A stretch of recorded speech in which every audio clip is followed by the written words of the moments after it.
यह कुल मिला जुला के प्रशासन का मंशा है। यह जो बनी मकान है यह एक फौजी की गाढ़ी कमाई है, जो बुढ़ौती तक नौकरी करके अपनी गाढ़ी कमाई को मकान में लगाया। दो बार नौकरी किया, फौजी रिटायर होने के बाद भी नौकरी किया था और इस मकान को ढहाने की उनकी मंशा है। जो भी हमसे हो सकेगा उनका सांत्वना देंगे और उनके दुख में शामिल हो करके जो भी कम कर सकते हैं दुख को कम करने की कोशिश करेंगे। क्या ऐसे टाइम पर वो बुलडोजर जर्जर हो जाते हैं, उनका तेल खत्म हो जाता है? अगर तेल खत्म हो जाता तो आप समाज को बताइए, समाज आपको तेल के पैसे दे देगा, तेल डलवाइए। लेकिन जहाँ चलने चाहिए वहाँ तो चलाइए।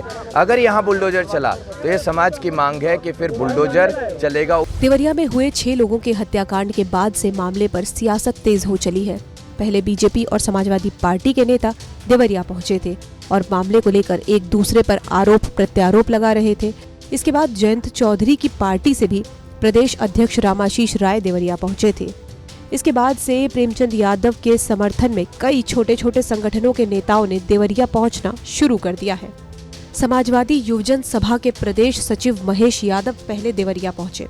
उन्होंने बताया कि प्रेमचंद यादव की जमीन को नापने में सही मानक इस्तेमाल नहीं किए गए और लगी फसल में जमीन नापी गई है, जो कि गलत है। आज जब पैमाइश हो रही थी तो हम आए थे यहाँ पे और पैमाइश के द्वारा जो इनका वकील था, हमारी उनसे बात हुई है लगभग आधे घंटे तक। उन्होंने बताया है कि नप्पी जो होती है वो 3 पत्थर नसीबों से होती है, लेकिन यहाँ के जो अधिकारी लोग आए थे या 2 पत्थर नसीबों से नहीं, 3 तो 2 से कम होना चाहिए, लेकिन वो पत्थर नसीब से नपी नहीं किए। जो उनके पास फ़ोटो है, आप वकील से नहीं पता कौन वकील है, वो बता रहे थे, हमको फ़ोटो दिखा रहे थे कि सिवान से उन्होंने ज़मीन नहीं नापा। पहला चीज़ होता है कि फसल लगी रहती है उसमें ज़मीन नहीं नापी जाती है। लगी फसल में इन्होंने ज़मीन नापा है और पत्थर नसीब जो सिवान का होता है वहाँ से इन्होंने ज़मीन नहीं नापी। और यह कुल मिला जुला के प्रशासन का मंशा है। यह जो बनी मकान है यह एक फौजी की गाढ़ी कमाई है, जो बुढ़ौती तक नौकरी करके अपनी गाढ़ी कमाई को मकान में लगाया। 2 बार नौकरी किया, फौजी रिटायर होने के बाद भी नौकरी किया था और इस मकान को ढहाने की उनकी मंशा है। इसके बाद सर्वजन आवाज पार्टी के राष्ट्रीय अध्यक्ष राजेंद्र यादव ने घटना को लेकर क्या कुछ कहा, वो सुनिए। हमारा ये कहना है कि बहुत दुखद घटना है, समाज में ये नहीं होना चाहिए था। हम लोगों ने परिवार के साथ उनका दुख बांटने के लिए दोनों परिवार से मिलने के लिए आए हुए हैं। जो भी हमसे हो सकेगा उनका सांत्वना देंगे और उनके दुख में शामिल हो करके जो भी कम कर सकते हैं दुख को कम करने की कोशिश करेंगे। वहीं इंडियन रिफॉर्मेशन ऑर्गेनाइजेशन के अध्यक्ष गगन यादव ने देवरिया पहुंचकर मामले पर जो कुछ बताया वो हैरान कर देने वाला है। जो दोषी हैं उनको उनके ऊपर कार्रवाई हो।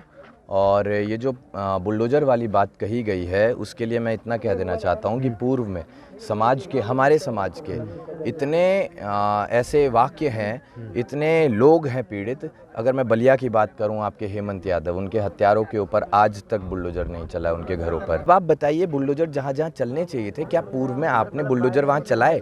या ऐसे टाइम पर वो बुलडोजर जर्जर हो जाते हैं, उनका तेल खत्म हो जाता है? अगर तेल खत्म हो जाता तो आप समाज को बताइए, समाज आपको तेल के पैसे दे देगा, तेल डलवाइए। लेकिन जहाँ चलने चाहिए वहाँ तो चलाइए। अगर यहाँ बुलडोजर चला तो ये समाज की मांग है कि फिर बुलडोजर चलेगा उन सबके घरों पर जो हमारे पास रिकॉर्ड आए हुए हैं कि इनके साथ अब तक इंसाफ नहीं हुआ है। तो इस तरह देवरिया में प्रेम यादव के परिवार को अब धीरे धीरे कई संगठनों का साथ मिलता जा रहा है। हालांकि इस तरह की गतिविधियों और साथ ही इलाके में भीड़ बढ़ने के कारण देवरिया में धारा 144 लगा दी गई है। बता दें कि देवरिया में जमीन को लेकर प्रेमचंद यादव और सत्यप्रकाश दुबे के बीच हुए विवाद में 6 लोगों की हत्या हो गई। मामले पर अब जमकर सियासत की जा रही है। बहरहाल सबकी नजर इस मामले में प्रशासन के अगले कदम पर है। देवरिया से राम प्रताप सिंह की रिपोर्ट, यूपी तक।